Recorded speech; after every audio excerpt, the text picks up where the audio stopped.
Bonjour tout le monde! Aujourd'hui, on va vous parler de l'aménagement global de la classe. Lorsqu'on aménage notre classe, on se souvient qu'il faut penser à gérer efficacement sa classe, donc on va travailler aujourd'hui notre pouce. La personnalité et le type de pédagogue qu'est l'enseignant, ça se voit dans l'aménagement de la classe. Une classe qui est désordonnée envoie le message que l'enseignant n'est pas prêt à enseigner, tandis qu'une classe qui est ordonnée incite l'élève à s'engager et à prendre soin de la classe. Quand on aménage une classe, la première chose à faire, c'est d'abord de déterminer un espace d'enseignement collectif. C'est important d'avoir un espace où les enfants vont être près de nous, près de l'enseignant. Habituellement, on appelle ça avoir un coin rassemblement. L'avantage d'avoir les enfants qui sont assis près de nous, ça fait en sorte que si on a besoin de s'adresser à un enfant parce qu'il commence à être déconcentré, parce qu'il commence à regarder à gauche ou à droite, on a facilement accès à cet enfant-là pour le ramener à nous, à l'apprentissage qu'on est en train de faire. Les configurations peuvent être différentes selon l'âge des élèves. Au préscolaire, le coin rassemblement va être près du TBI habituellement et ça va se faire sur un tapis. C'est un endroit qui est chaleureux. Au premier cycle ou au deuxième cycle, souvent, ça va être un espace assis à terre devant le TBI ou bien devant le tableau vert. Rendu au troisième cycle, les enfants aiment moins s'asseoir à terre, ils trouvent que ça fait un peu bébé. On les amène à l'avant, face au TBI. Cette fois-ci, on peut soit leur offrir un coussin ou bien leur proposer d'apporter leur chaise pour pouvoir intervenir rapidement et avoir une meilleure concentration de leur part. Les déplacements dans une classe apportent leur lot de défis, que ce soit pour les profs, que ce soit pour les élèves. Autant se déplacer dans une classe, ça peut être agréable, facilitant, autant ça peut devenir une source de distraction pour l'apprentissage. On va faire en sorte que ce soit l'enseignant qui se déplace le plus possible dans la classe. Et lorsque l'enseignant se déplace, il faut marcher sa classe. Plus l'enseignant se déplace dans la classe, plus il peut intervenir rapidement face au comportement et face aux apprentissages des élèves. Lorsque le prof se déplace, il faut aussi qu'il aille voir tous les élèves. Puis je vais même dire chacun des élèves. Il faut penser aussi à restreindre le déplacement des élèves. On ne veut pas que l'enfant ne se lève pas. Ce qu'on veut, c'est on veut éviter que lorsqu'un enfant se lève, qu'il dérange les autres. Il y a un déplacement qui se fait plusieurs fois dans la journée et c'est faire le rang. Faire le rang pour pouvoir aller à la récréation, pour pouvoir aller chez un spécialiste. Ce déplacement-là, il faut bien l'encadrer. L'encadrer, ça veut dire qu'on peut venir mettre des marques à terre pour situer l'élève dans son rang, dans son déplacement, pour qu'il sache où il doit s'installer physiquement. Il y en a que c'est avec des tuiles de céramique sur le plancher qu'ils peuvent se situer. D'autres, ça va être avec des bandes de papier adhésif à terre. Un rang qui n'est pas bien encadré apporte souvent des conflits, des petits débuts de chicane, des bousculades. Et ça, on en veut le moins possible. Donc, mieux on encadre, plus c'est sécurisant pour les enfants.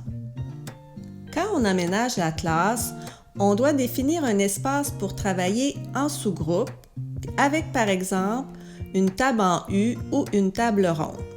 Si jamais vous n'avez pas ce genre de table à votre disposition, vous pourriez tout simplement coller ensemble quelques pupitres supplémentaires d'élèves. L'espace de travail en sous-groupe peut être utilisé de différentes façons.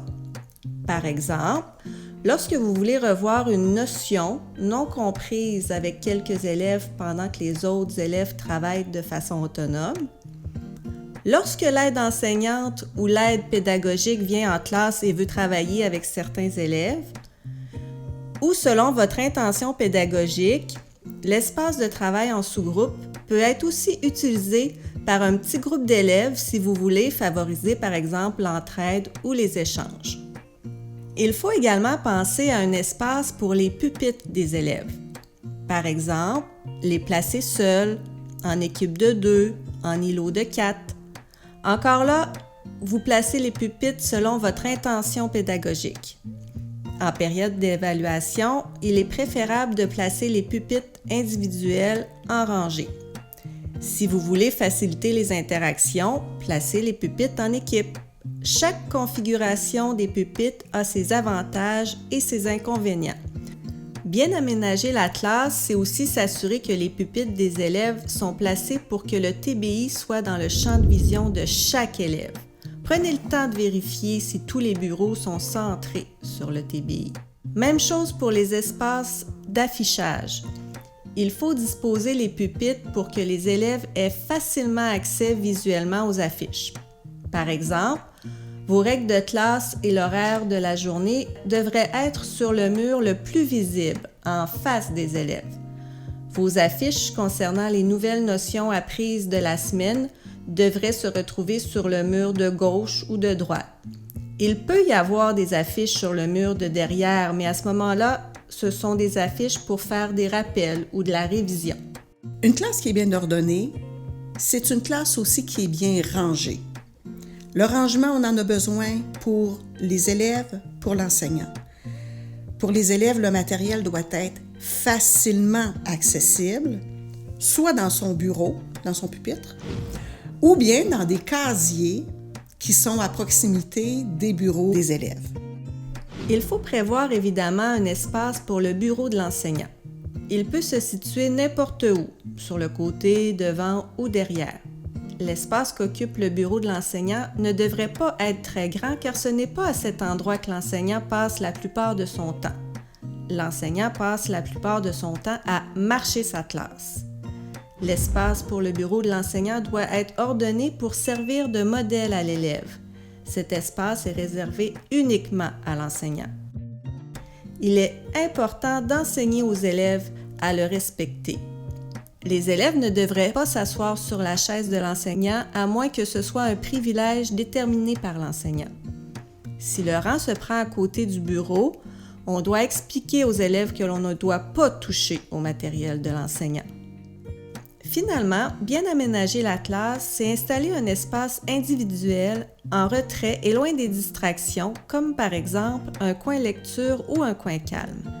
Le coin lecture peut être utilisé par un élève qui a terminé le travail demandé et le coin calme peut être utilisé par un élève agité qui a besoin de se calmer ou pour se reposer.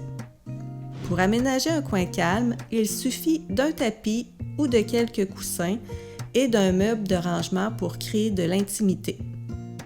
Maintenant qu'on est à la fin de la capsule, vous êtes chanceux, on vous donne un beau devoir. Le devoir, ça va être d'aménager un coin rassemblement près de l'espace d'apprentissage collectif. Peu importe le niveau d'apprentissage où vous êtes, on vous demande, prenez le temps d'en déterminer un, de le mettre en place, et aussi de prévoir comment vous allez l'expliquer aux élèves. Comment vous allez enseigner aux élèves à bien occuper cet espace-là. Maintenant, vous allez avoir un défi en lien avec le devoir. Ça va être de l'utiliser chaque jour, ce coin rassemblement-là. De faire en sorte de l'utiliser chaque jour au moins une fois pour pouvoir optimiser l'attention des élèves lorsque vous aurez une notion d'apprentissage à faire avec eux. Dans le fond, ce qui est important de retenir, c'est que aménager une classe, c'est donner la couleur, c'est le reflet de la personnalité de l'enseignant. Cette couleur-là, c'est fait par un ensemble d'éléments. Bureau des élèves, coin rassemblement, rangement. C'est fait par tous ces éléments-là qui vont faire en sorte que soit que la vie va être facile en classe ou la vie va être difficile en classe. Et ça va être tant au niveau des apprentissages qu'au niveau des comportements. Pour vous faciliter la tâche, on vous a préparé un beau document qui résume tout ce qui a été dit pendant la capsule. Alors, au recto, le résumé de la capsule et au verso, une liste de vérifications pour vous aider à aménager votre classe. Vous trouverez ce document dans le dossier partagé de l'école Niska. Alors, on vous souhaite de vous amuser à créer un bel environnement, une belle classe à vos couleurs. Ils mettent une touche Première Nation aussi, une touche Atikamekw. Si vous avez besoin d'aide, Catherine, Caroline, moi, on reste disponible. Ça va nous faire un grand plaisir d'aller vous aider.